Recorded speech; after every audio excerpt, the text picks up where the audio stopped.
when we started to do the series on the complete guide to light, it is the complete guide to light. It's just not about technique with a technical piece of equipment.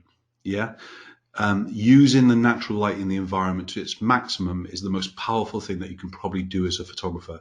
You've only got to see what the documentary photographers really kind of deliver with their natural light in war zones and kind of street photography and kind of news element and so on. So they're looking and they're scanning for this natural light wherever it is. So even though you might want to join us just for the more techie things, the natural light can be the most powerful if you understand how to use it, and it'll be the quickest thing for you to actually adjust and kind of create with wherever you are in the world kind of thing with it.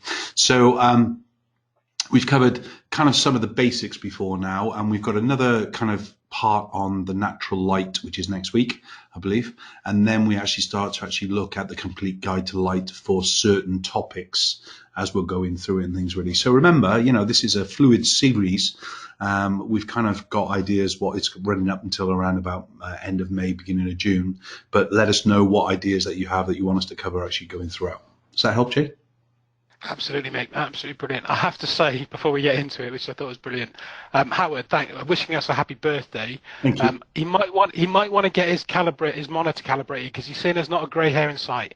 So I think there might be something quite wrong. I'm not sure about that. But thanks, Howard. Thanks for everybody for the birthday wishes, mate. It's all yours. Just to remind everybody, any questions, queries, pop them through the question panel. We'll ask them where appropriate. It's all yours, bud. Brilliant. Thanks, mate. By the way, anybody who's coming on one of my workshops for this year, you're getting a very special hoodie, completely unique and things really to actually celebrate the 10 years and so on with it. So it's costing me a fortune. I don't know why I'm giving these things away, but I just wanted to actually celebrate with people who are actually coming down here to actually the studios and everything else with it. But okay, so let's start to look at the natural light. So we've got 6 parts. That we're going to touch on tonight and then develop it more next week again. So we're going to be talking about finding the light, backlighting, exposure control, using reflectors, color balance, and shaping and control of the light itself. Okay, so what does all that mean? Well, the first thing is finding the light. For many photographers, they struggle with either being able to put flash and control flash in the right way, or they struggle with the natural light on location. Sometime in your career, in your passion for photography, hobbyist or kind of professional, a light bulb will go on. And I don't mean on the modeling lamp on your speed lights or your studio flash. What I mean is that you'll get it, you'll see it. They're exactly the same. And if you can understand how light works outside and you can manipulate that on the inside with flash, then you're basically, your creativity is just going to explode, and your day-to-day basics that you're doing will allow you to pretty much repeat anything that you do with sunlight. You can do with flash, and anything you can do with flash, you can do with sunlight. It's just an understanding of it. So the finding of the light is the key thing when we're on location, and actually how we start to kind of observe the light in the scene. We'll talk about that now. Backlighting is probably the most powerful thing, and hence we're going to spend quite a lot of time on that. Backlighting, why? Because obviously then the sun is behind the client. We can use reflectors to manipulate the natural light in the scene back into the subject and to have the control. And then obviously exposure control, if you're just using in-camera metering, if you're used to it, then that's cool. And if you know how to actually, or what to look at to take the exposure from, then you won't have any problem. But many people are working still in all automatic modes, or they're taking a shot and then looking on the back of the camera, then they're adjusting the settings to get the exposure that they think they need, and so on. And then they basically realize that on the back of the camera, it wasn't anything like it looks like when you open it up on a monitor. And hence you end up kind of having to recover or increase the exposure from the back of the camera and things really. Reflectors for me are one of the most powerful tools, just like a flash itself, because they will allow me to control and shape the light as well as diffuse the light, of course. And then color balancing, we need to actually understand how to work with natural light in extreme conditions, including shade, sunny days, because obviously the natural light in the scene reflects in a different way. And then we want to look basically today at reflecting or shaping and controlling the natural light within the scene. Okay, so let's get going. So as I mentioned, for me, natural light before reflector, reflector before flash, flash / resort is a kind of, it's almost a tattoo inside my eyelids. So everything that I teach for my photographers over the years, including through the academy and my books that I write and so on, it's all about understanding, see the natural light, and then basically you'll be able to use it fast. I think wedding photographers, if you're brave enough to put away the flash, you will absolutely change your quality of photography in an instant by learning to use the natural light. So running for a window, backlighting, kind of learning how to kind of just put somebody in the shade, all the little things instead of just switching on the flash, which kind of just lifts all the shadow detail with it. And if you're ever looking at the difference that makes the difference between kind of an average photographer and a good photographer, it's the way that the light is used in the scene. And often, or more often than not, it's all about the natural light and how it's used. So let's look at finding the light first. So the first thing is this kind of image that we're seeing here of the young girl in the wood is a classic saying about the first tree in the wood. So when you actually get out onto location, you're looking for some top shade, and that by design will actually start already to shape and direct the light. So when you're working in any form of location, if you can imagine that you're looking for an overhang and something to kind of control the light from above, then straight away we're going to instantly change our photography and understand how we're going to kind of position ourselves. So, for instance, when we're on a location like we're showing on these 4 photographs here, we're having to just use the natural light. It's top light, it's overhead light, and so on. So the key thing for me is don't be afraid of harsh sunlight. Don't be afraid of open light or top light, but avoid from the subject looking at the camera. As soon as the subject starts to look at the camera with bad lighting where it's not being controlled, then all of a sudden the problems occur. So if you like a scene and you want to use it for dynamic, then don't be afraid to use that scene, but don't get the subject to look at you. Okay, that's the key thing, is just get them looking away, looking to the floor, looking down, cuddling each other, you know, laying down, eyes closed, whatever, as long as they don't look dead. Yeah, the key thing is to make sure that if there's a scene that you want to show, don't be afraid of the light that is in the scene. Just don't try and get them to actually look towards us. Then one of the things I would say is master your window light. So whether I'm photographing in a client's home for a portrait, or I'm shooting a wedding out on location in a client's home, or reception, whatever it would be, the first thing I'm going to be looking for is a window. The window that you're seeing here in the third image is basically one of my stained glass windows here in the church, the studio with it. But all the images that we're seeing here are lit by that same window. So we've got the image on the left hand side by the body of the girl being turned away from the light source and the head being turned towards the light source. We naturally get a 3-dimensional shape into the face and the body as well.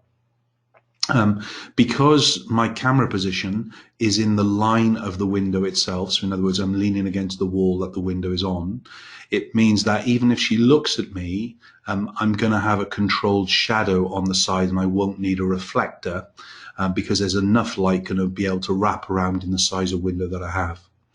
Second image, of course, we're looking at the backlight. So the whole effect of this image, just the laminated floor in here, but the whole dynamic of the image is not just the placement of the subject and the negative space we're putting her in, but in fact it's creating this 3-dimensional shadow created from the window light itself. So there's no artificial lighting going on in anything here at all. Obviously, the third image, the window image, we can see that we've turned her body towards me. She's looking in the profile position, because as soon as she starts to look at me, we start to create a problem, and we'll start to actually blow the window out as far as a background is concerned. Now, we've got an image later on that was actually using that exact technique to actually give us a very bright and light kind of look and feel. But as far as this image is concerned, so I can maintain the contrast within the scene, the key thing is to make sure she doesn't look at me, because otherwise I'm going to have to add some supplementary light like a reflector, a flash, or some LED lighthouse source. And then the last image is basically a paddling pool, small swimming pool next to the window, filled with water, and then basically creating the kind of the look and the feel of the milk bath, with obviously all the flowers dropped in there and so on. So all the images in front of us here are window light. Now the next image is all about sunlight. So we're working in a sunny condition. I'm not afraid of it. I know the sun will give me a pop of color and a pop of contrast. So the reason I can get away with him looking at me is obviously we've got sunglasses on, so that will help anyway. One of the reasons I can't use a reflector, in fact, the guy's got kind of quite bad eyes, so pretty much wanted these sunglasses on the whole time. But if I was using a reflector here, the reflector would actually be showing itself within the glasses themselves in the reflection, and hence we'd have a problem. But sun equals pop of color. So in the same way that I'm going to talk about backlight is your best friend, like the image in the middle, really what you want to be doing is understanding if you want to create contrast with natural light, bring out full-on color of the background and the skies and so on, is don't be afraid to use the actual harsh lighting of the sun itself. But by design, you'll tend to find me running towards the shade to actually control the light a little bit more.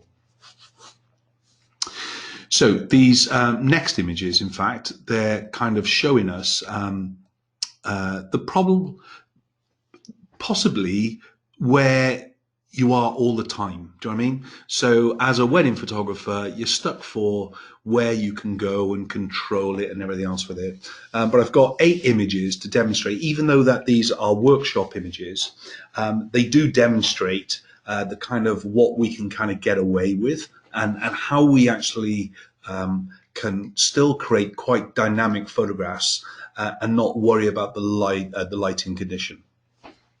So the image in the middle, open light, no control and shape and so on, basically getting her to walk towards camera position or run, but never looking at me. So if she was running with her husband, if she had one on the workshop, then obviously they'd be looking towards each other or looking off towards the sunlight itself. But what I don't want her to do is get her to look at me. So that's the first thing that you see, in open light. Don't be afraid of it, just don't get them to look at camera position. Okay, then we move to the right-hand image, which is open light with some shade. So there's this is just like kind of a fishing hut or whatever it is at the end of the pier, and there's a slight top shade, but the shade finishes at the top of the window. It doesn't matter what time of day it is. So in fact, she's technically still in open light. So once more, she can't look at me. As soon as she starts to look at me, I know I've got a problem. I'm going to have to either fill it in with a reflector or fill her in with some flash and things really. And that's obviously going against my saying. Top left-hand image then, we're underneath the pier, and we've basically got this fantastic subtraction of light from above, but obviously we've got a massive aperture of light that is actually allowing us to actually create quite dynamic images. So the top left-hand image is basically our location, as far as you can see where she's positioned to actually get the beautiful lighting in the bottom left-hand corner, the corner one. But the key thing is to understand the scene, understand what you can do. So in a very short time, you can maximize your shoot and get as much variety as you can. The bottom left image is for me the main image. It's again using the top shade. She's around about 10 feet, 12 feet inside of the actual canopy. So it means it's very much like the first tree in the wood. Why the first tree in the wood? Well, if we go too far back, it means we're into a muddy light source, and the only light really kind of falling onto them at that point will be towards their feet. So that's where sometimes you'll use a location where you're sitting or laying the client down on the floor, and it looks a lot better because the light angle is at the right position. Or if you take them too deep into the tree wood or too deep into the shade, you'll start to actually get a mix of color reflecting off the grass or whatever it is in the scene itself. So the bottom image, in fact, if you ever came on a location shoot with me, basically this is kind of my go-to location because it almost looks like you're using 3 studio flashlights or speed lights, because we've got separation light, we've got accent light, and we've got a beautiful kind of quality of the control of the light as well. It's an unbelievable location to work with. Same location, just 4 completely different images again.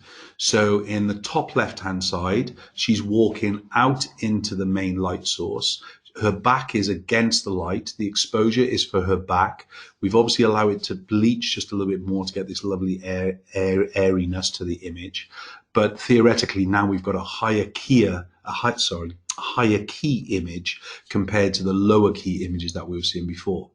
Bottom left is all I've done. She was in the same location that you're seeing her in the middle.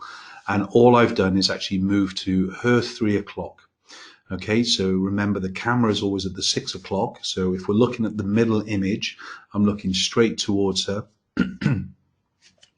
And depending on where the position is, where she's in the pillars and so on, I can either move to the 3 o'clock position or I can move to the 9 o'clock position. In this set of pillars where she is underneath the pier, in fact, I would be moving to the 9 o'clock position as a rule, because that'll put more shade onto the face visible to camera. In the other set of pillars, I'll move to the 3 o'clock position, because obviously that'll actually put more shade in the other direction. So it's understanding when and when not to actually stand in certain positions to completely change the dynamic of the image. But if we look at that bottom image on the left-hand side, you can see the lovely spread of light which separates all on the shoulders, as well as actually giving us a lovely profile light coming down the nose itself. So it's an amazing location in so many ways. And then we look at the image on the right-hand side. So basically, she's there for the silhouette shot. That's our working exposure to begin with for the outside light, rather than where we're exposing for in the pillars, where we'd obviously have our working exposure there. But in the outside of the light, I know once I've got this image, she can walk off and I can start to shoot straight away. So it's all about maximizing the control of the scene. So this is Kelsey again. We were out a few years ago with my experience group, specializing in photographing older women, in fact.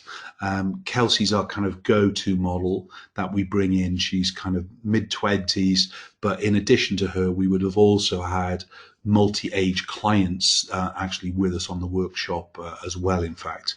But again, for some of the workshops to do, Kelsey's great because she kind of fits into many genres. But look, this is the same location on 2 different days. The left-hand image is on a sunny day, the right-hand image is on a shaded day.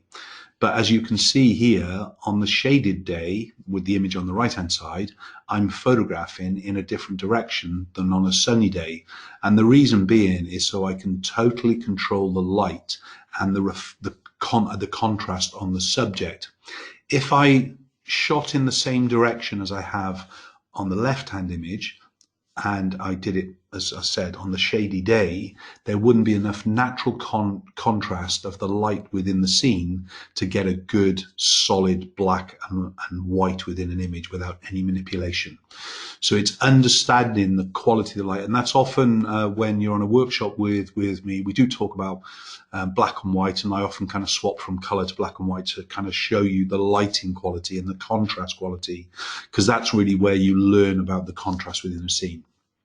So the same location, just day after each other, but you can see here the difference in the quality and the brightness and the lightness of the image on the left-hand side to the more mid-tone image on the right. Okay, any quick questions, Jay, on the first section? I do have a question for you, mate. Yeah. In a wedding setting, would you use the camera metering or a handheld light meter, for example, with the model walking into the backlight, would you, and you're metering for her spine? Does that make sense? Silhouette, yeah. Smile.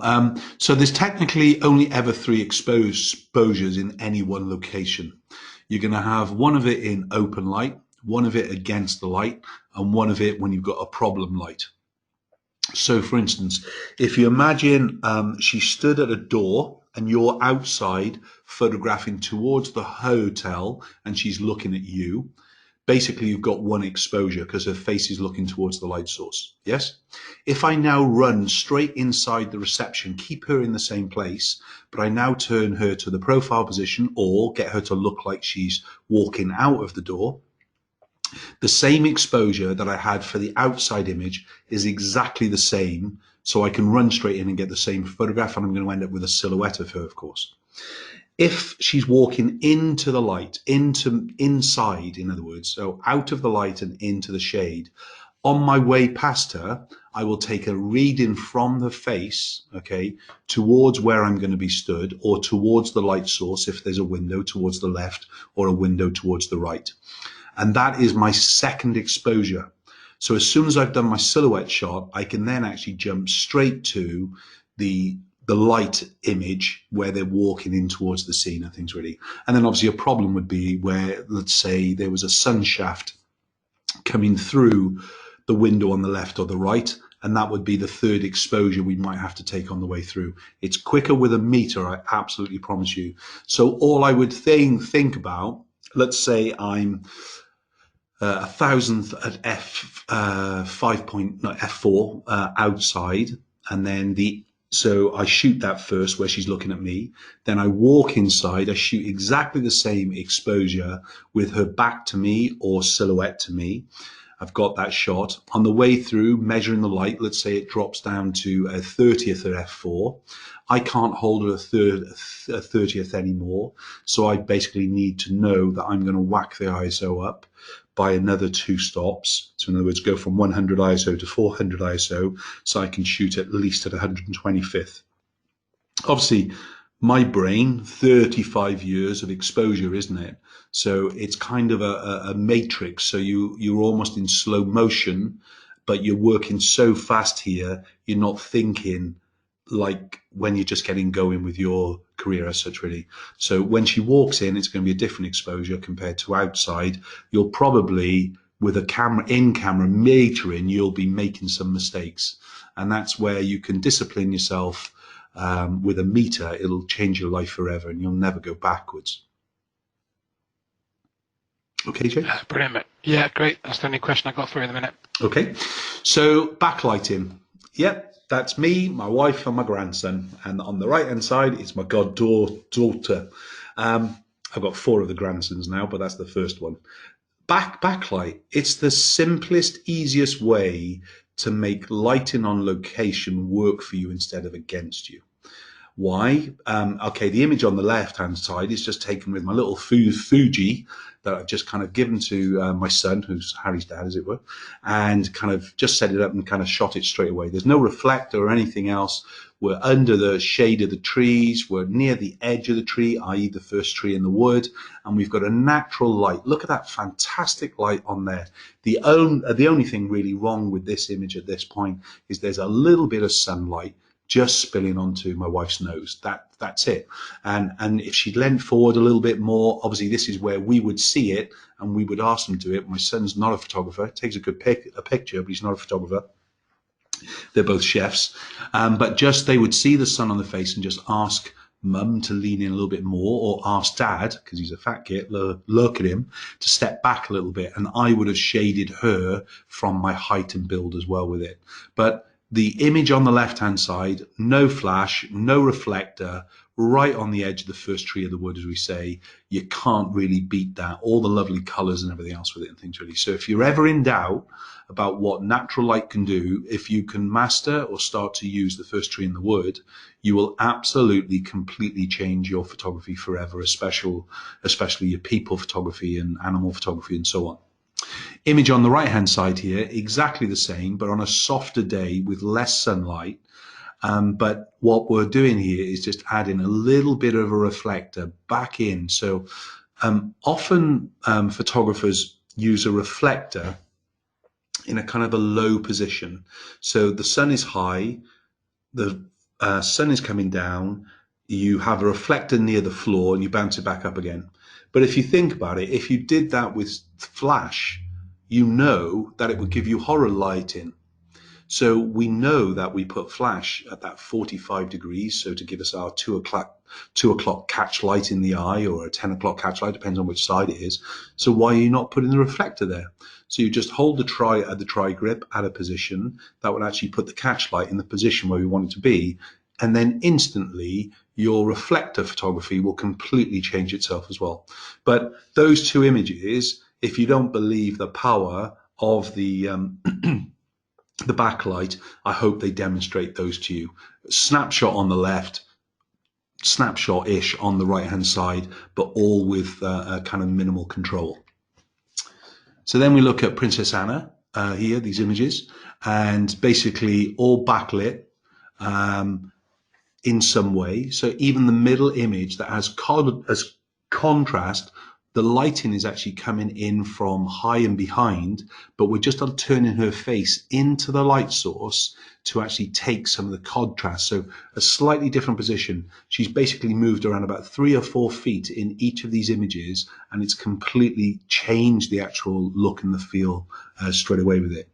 Then we start to look at the next 4 images of her, and you start to see how the backlight is being manipulated to get the control. The great thing about backlight is that when the sun goes in and out of the clouds, yes, I know it's going to change the exposure, but remember, you'll probably only have 2 exposures in your head, and it'll be an exposure change of shutter speed rather than aperture, because of course aperture we want to take control of the whole time. So all 4 of these images here are completely different, but they are the same because they all rely on the backlight of the image. It's just different as the sun is going in and out of the clouds and so on with it. Similar location that we just saw, but again, once more, the backlit with the 2 images on the left-hand side, we can see that because of the strong sunlight. But in fact, it's just because the girl is on the right-hand side is actually into the wooded area that it looks like there's less kind of backlighting on it, but all the light is coming in from behind. And I'm not sure if you can see, but just in the bottom of her eye, you can see the little highlight of the reflector itself at that point, because it's the only way for me to reflect that light return in the position that we're in. Backlight again, Kelsey's back. So the image on the left-hand side, that was that image I was on about. Excuse me a minute.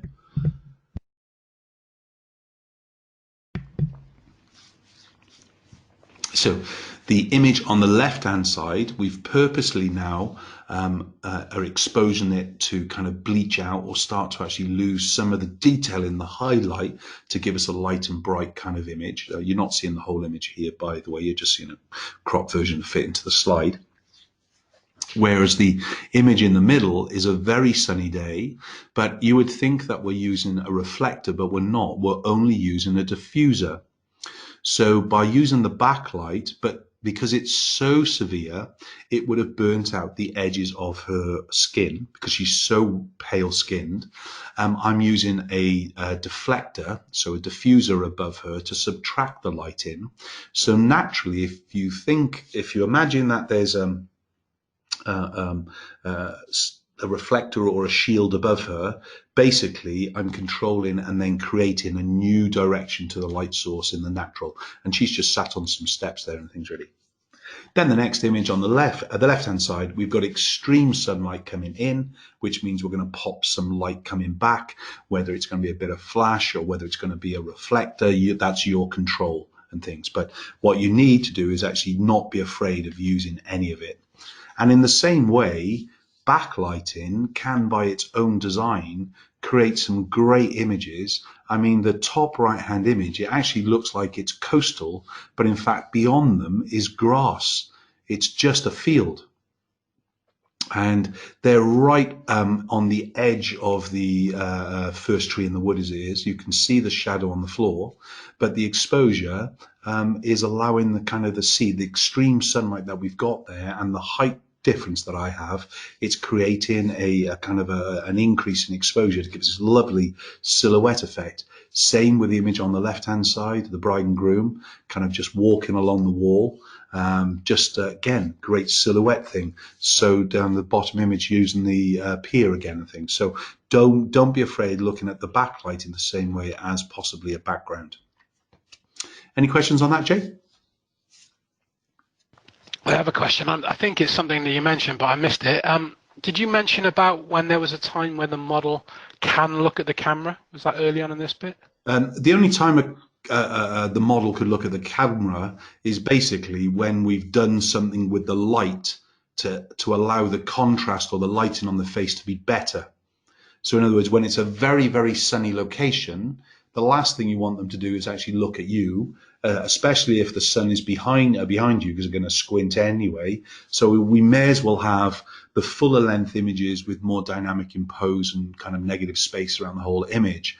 And then when we actually take them off to a shaded position or a backlit position, and we're closer in perhaps because it's not a good background now, at least we've got control and we're going to get a better light. So I don't mind bad light further away, but don't get them to look at you. And then obviously it's okay to actually do the closer up images when we've got a perfect control of the light source. Brilliant, mate. That's it so far. So then we look at exposure control. So we've got inside, the left-hand image is inside an archway inside a house, okay? The middle image is a daylight lit image with just a pop-up background. Then we've got the third image is the little girl in a very soft light position. She's so far back underneath the shade. In fact, the only real quality of light is coming in from the right-hand side and not from above. And so technically it's the same as being too far deep into the wood. And actually there's a gap between the trees and the light is coming in from the right-hand side. So even though she's looking off to the left, the evenness of the light is very, very flat here. And then, of course, we've got the image on the right-hand side that has got that open light pop. So we're creating a lovely kind of look and feel with it. But look at all of those images. The exposure control is the biggest problem. Why? Because your camera, in-camera metering in an automatic mode, the left-hand image, it would try and make it darker for you. The next image of the little girl on the black background in black jeans and so on, the camera would try and actually overexpose the image because of the lack of information there. So making sure you put in your exposure point in the right place. The image in the middle, in fact, the girl in the white dress against the cream wall is the easiest. Oh, excuse me. The image on the wall is the easiest one for the camera to cope with because it's an average 18% tonality across the whole image. So her hair is the black, the skirt and the top are the white, everything else within the scene, the skin and the actual background will even out all that exposure. And funny enough, the right-hand image, exactly the same. There's enough shadow and dark and light and average tones within the right-hand image for the camera to perform perfectly. So the two images on the right hand side the camera can cope with instantly.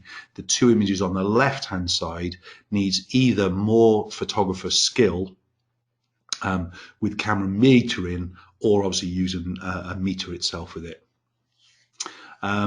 4 images here, same location, just look at the difference in the extremes of the light. So the left-hand image, she's around about 20 feet away from the light source. So we could talk about that image in 2 ways, in fact. One, as far as the exposure control, because of all the darkness around, but it's also a reflected color problem on the left-hand side of her from the orange walls. But that's why she stood in front of the painting to stop any of the big orange color coming back onto her. The image, second one in then, is the daylight coming through a window. The third image is the sunlight coming through the window. And then the fourth image is obviously she's in that archway again. But once more, the controlling images, the problem you're going to have with, are basically the end left and the end right. The two images in the middle, the camera can actually cope with. It might struggle a fraction with the third image, the sunlit one, because obviously it is extreme, but there's enough contrast variety to even out the exposure. The cameras are quite intelligent, but camera left and camera right are the problem exposure ones, and you'd probably actually be chimping on the back of the camera without using a meter. Similar way here, in fact, really. The image third in can be coped with by the meter, by the camera because of the tonality. But the images 1 and 2 and 4, the camera would struggle with, and you're basically going to end up kind of changing exposures 3 or 4 times to get to your working exposure. So even if you're working in an automatic mode, at some stage, to just get the consistency of exposure, you're probably going to turn it to a manual mode. So you've got, even if they're all wrong, they're all going to be wrong. At least you can control them all in the post-production. So again, instead of chimping, use a meter of sorts to actually kind of really try and keep the control. If you're looking at going into handheld metering in any way, there is a bit of a price jump. Extreme price jump, in fact. So the Sekonic L308S is still the basic one that I pretty much recommend to everybody who's just getting going. It's going to be with you forever, and possibly, you know, in 3, 4, 5, 10 years time, whatever, you're going to grow up and actually buy the kind of the more pro end one, which is the more of the Lightmaster Pro in the middle. The grey one on the end, in fact, is discontinued now. If you can get one of those on eBay, it's worth every penny. I want to talk more, though, about the images on the left-hand side, the Sekonic L308S. The first thing is you'll see there's a dome. There's a dome on each of the meters, and when the dome is out, when it's turned out, it's in an average mode. So it's going to allow for kind of the contrast of the light from the whole dome. So it's going to give you a slightly more of an average exposure. When the dome is recessed on the Lightmaster Pro and the Sekonic 358, those are the two on the right hand side. Basically, you can see it's recessed in the top right hand side there. Then it starts to actually have a little bit more of a finer control of the light, because the dome is taken out of the equation, and basically the exposure is more accurate. So you'll find probably 1/10 or 2/10 of a stop it's going to change itself by. Let's come back now over to the 308S. The key thing is the bottom image where it looks darker than the others. I had to steal it off the internet today, in fact, because I couldn't find mine. I should have just shot it on the phone, really. Duh, just thought of that. Anyway, what we've got here is you're moved the dome to the right-hand side, okay? That should never happen, because you're exposing the sensor directly, and it should never happen under any condition. In the same way, we would never remove the domes off our Lightmaster Pros or the L358s, okay? There must be a white surface across the meter, guaranteed. Has to be, no matter what, okay? Otherwise you're going to damage your meter as well. So when you buy the L308S, you're going to have a little flat diffuser, as you can see just down here on the bottom of the right hand side of that first image, and that is what clips on to go across the sensor if you want to have the same effect as the recessed dome. Okay, so remember that you must never have the meter exposed without one of either the dome or the flat disc. So once more, 4 different exposures there. With a meter, it's seconds. With in camera, you're going to be chimping through the images. Now remember, the image on the left hand side is basically still a difficult image for the camera to expose for, even though its tonality is overall the same. It's looking for something, and it would actually struggle. Similarly, the one in the middle, in fact, because the brightness behind and the darkness in front.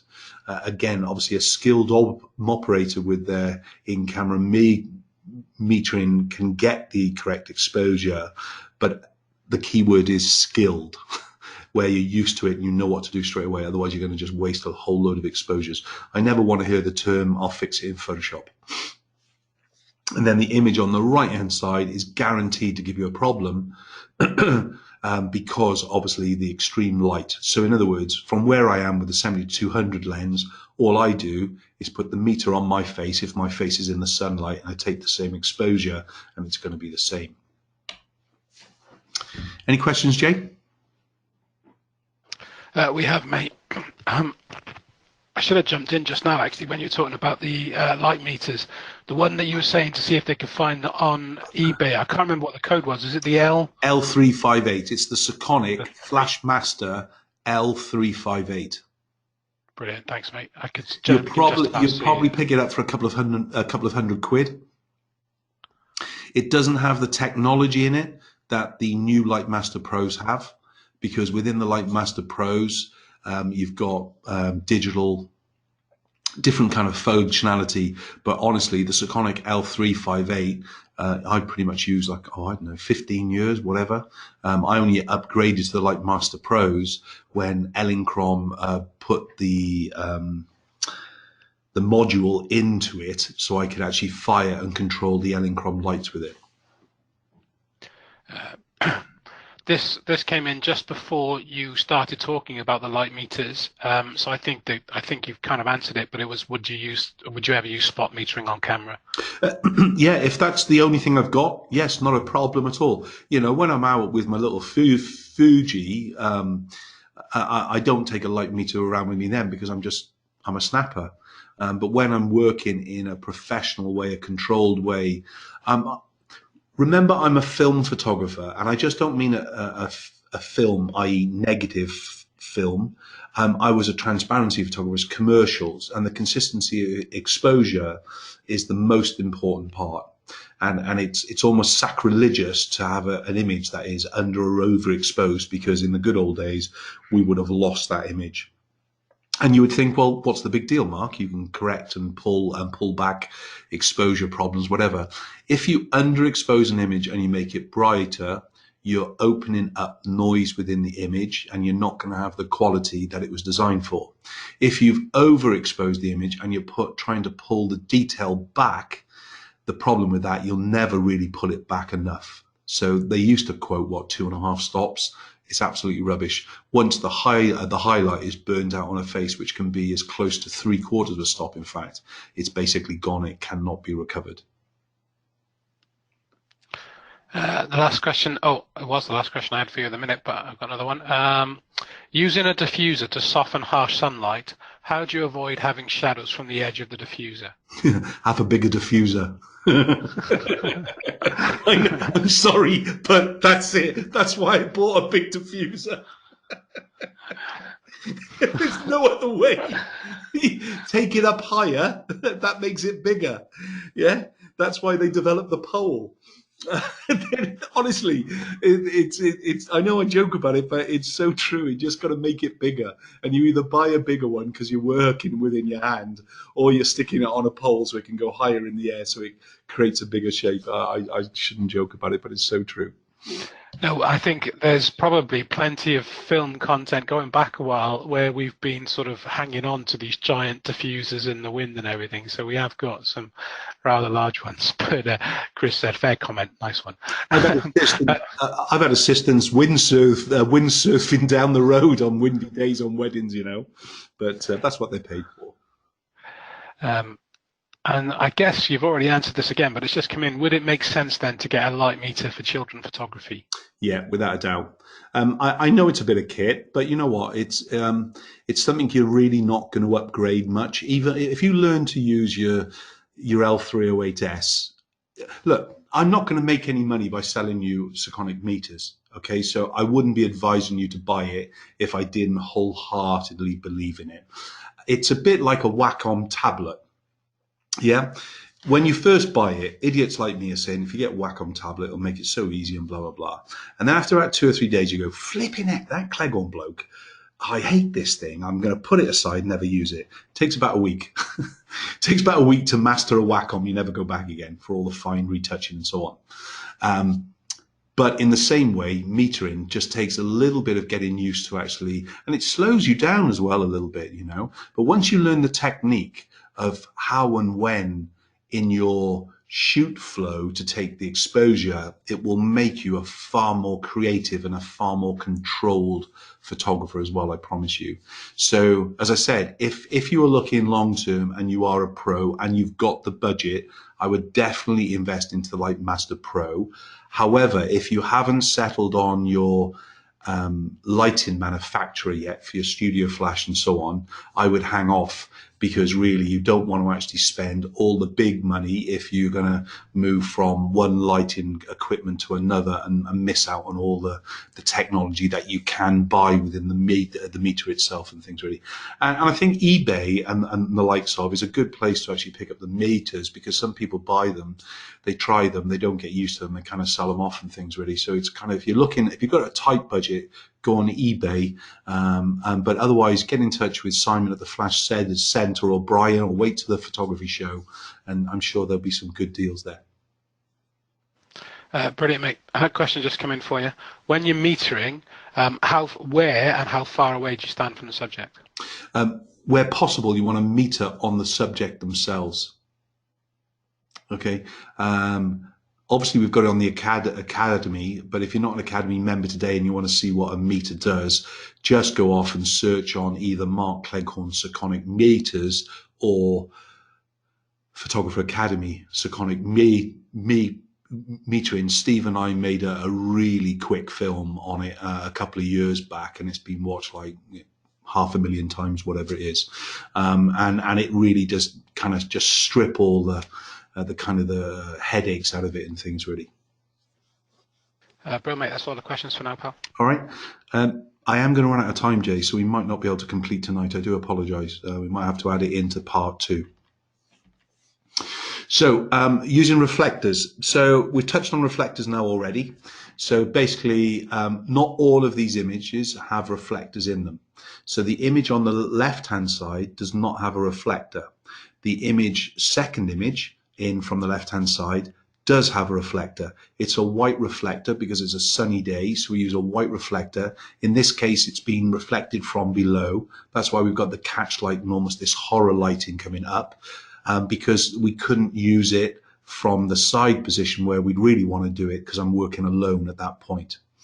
Then we already know the third image is a diffuser rather than a reflector. So we've kind of put the diffuser above her to actually subtract the image, so we get a natural softer light. And in fact, it's the steps themselves that are acting like a reflector to add the catch light within the face itself. And then the image on the right-hand side is basically a reflector being controlled off to the side. Okay, so by hand, actually up in the air. But it is putting in the light in from the wrong direction, in fact. So in other words, I'm right-handed with the camera. I struggle to shoot with my left hand. So I'm right-handed with the camera, so I'm here.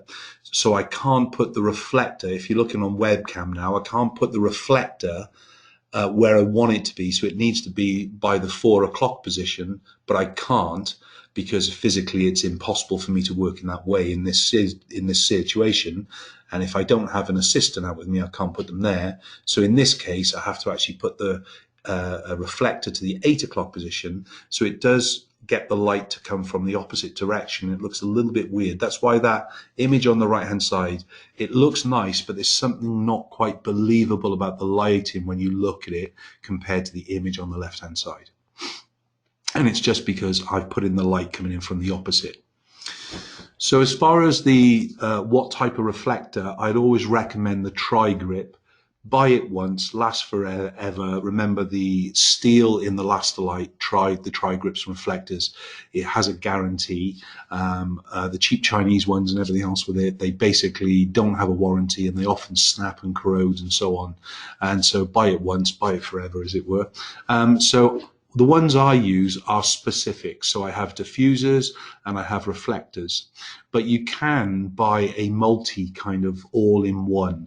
So it has a diffuser as its kind of core, and then you can actually just slip over the covers to create different kind of reflective surfaces.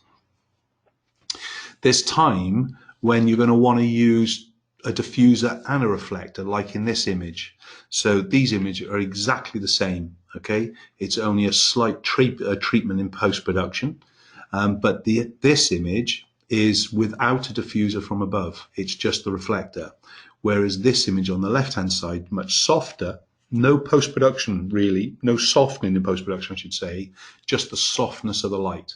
So it still has the same reflector below, but now the diffuser above is diffusing the light, not only what hits the subject, but also diffusing the light that hits the reflector. And hence we're getting a much softer image than we are with the next photograph. So then you start to kind of look at it about, well, why do I use reflectors? Is it just for portraiture, whatever? No, it's everything. This is basically the same client, Blue Bridal design. It's the same model over, looks like 4 years. And basically there's reflectors being used in each one of them in a different way. It's always to bring a sharpness, a contrast, a highlight, whether it's to a face or an article or a product. It's always about adding just a little bit of an edge. And sometimes we might have an assistant 10 or 12 feet away from the subject, reflecting us from a small piece of sunlight back into the image, so it gets bigger and actually adds that little bit of a pop. But the reflectors can make a big difference, but you usually start with a tri grip, and then you'll eventually end up at big light panels if you're in commercial photography. Color balance obviously can be a bit of a problem with natural light, especially when it's reflecting off grass, reflecting off a color in a scene. Quickest way, of course, is just to actually have an easy balance card and then actually do all the color balancing either on the day by kind of creating your custom color balance on camera. That's what I do. Otherwise, in the post-production, fixing it. So the first photograph you take in any scene is with the easy balance, and then you click balance everything when you're back in base. Shaping and controlling the light then. Basically, we're back to the window light inside. But look now, as far as all of a sudden, there's a difference here. Okay, we've got harsh sunlight coming through the windows. So between around about 2 o'clock to 4 o'clock each day, I'm guaranteed of kind of really good quality of light coming through the door, unless it's peeing down with rain, of course. Coming through the window, I should say. But then, of course, in summer months, it comes in from around about 12:30 in the day and will last until about 6:30 to 7 o'clock at night. So I can shoot a lot longer in this location during the summer months. But all we're doing here, because obviously we've got little panes of window in the stained glass, it's put in little pockets and little pockets of color as well. So if we could use this image when we talk about color balancing. It's a nightmare, but you soon get used to how to use it. But what we can also do is use other lighting to add in. So what we're seeing, the image in the middle, in fact, we're using a mirror to reshape the light to put it into almost like a spotlight effect. But that is all natural light filling that scene, as well as the sunshine kind of hitting her. Same window once more, the controlling of the light that we said. All same window, 4 different looks though. So the image on the far left, she is always in the shade. It doesn't matter what time of day, that wall is always in the shade. But because it has a small window, like you can see on the third image in, as it were, on the right-hand side, if you look at that small arched window there, that is what's lighting her. And there's a wall just around about 1.5 feet away from that the window. So very, very soft. Next little black and white image where she's looking out the window. Obviously, it's a duller day, so hence the light is basically soft. But in fact, it's not. It's just at the different time of day. So in other words, as the sun moves across, so will the actual way that it hits and angles onto the subject. So if I shot her in this location at, say, 1 o'clock in the afternoon, she would be kissed by sunlight full on. Whereas if she's being photographed at 4:30, 5 o'clock after school, like it looks like, basically the light is now coming towards me. So hence I'm the one, the camera is being lit and not the subject. She's in the shade. Similarly, though, when you look at the average of the window light in the third image, you can see across the whole scene it works. And of course, we've got a different image where she's walking away from us. So as far as the exposure there, basically there's only two exposures which are the same. That would be the image, the two images in the middle. That's it, okay? The image on the left-hand side and the image on the right-hand side would be a different exposure because of their position away from the light source. This image looks like it's flash lit. If I just showed you the image on the right hand side, you'd think it's flash, but it's daylight again. It's just far enough away in the soft light source with a pop-up background. We've stood them up on a little bit of a stool as well to get them into a better quality of the light. But that image on the right hand side is just, as I said, from the window itself. When we control the light, we talked about the position and the sun. So the left-hand images, basically the first thing is on the different time of day and the different kind of qualities of light. When she's leaning against the pillar, she's shielded. That's the far left. When she's into the gap between the pillars, she has more contrast onto the face, and it's a different exposure.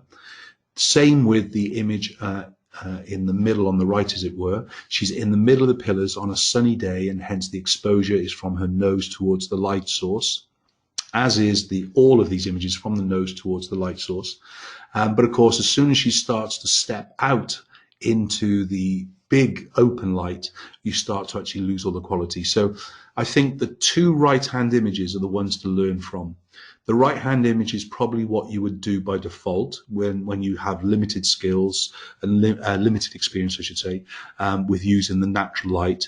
Whereas the next image, the second in from the right-hand side with the sunlight, when you know how to actually position and control it, you're kind of guaranteeing to get the results.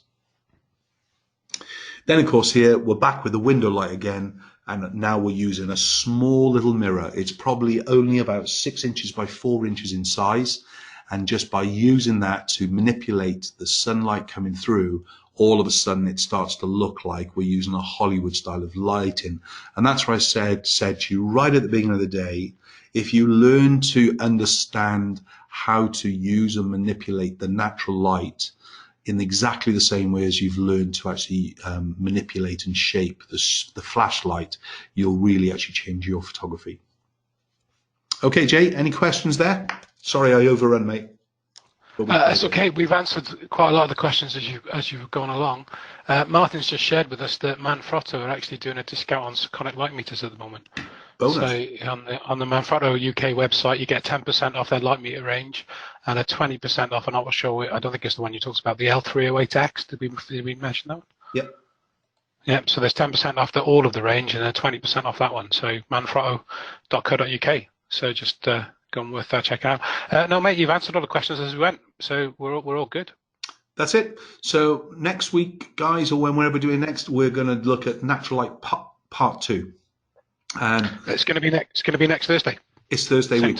Brilliant. So in that one, we're going to be looking at a variety of shoots and looking at the difference, a bit like we did with the speed lights, when to use it, when not to use it, and so on. And we're looking at how we can create some very dramatic images with the simplest moving of camera or moving of subject within the scene to dramatically change the photograph. And I think for many of you, you'll really get a kind of a good blast out of that. Brilliant, mate. Thanks. Well, we've had lots of birthday messages. Love it. Can't believe how old we are. We're looking good for our age, according to a few. I don't know what they're after, but thanks very much. It's not called the 100. It's called the 10. It feels like 100 sometimes. But albeit we do get along and I do love it. So it's been great 10 years, and let's hear for another 10 years. We ain't going anywhere.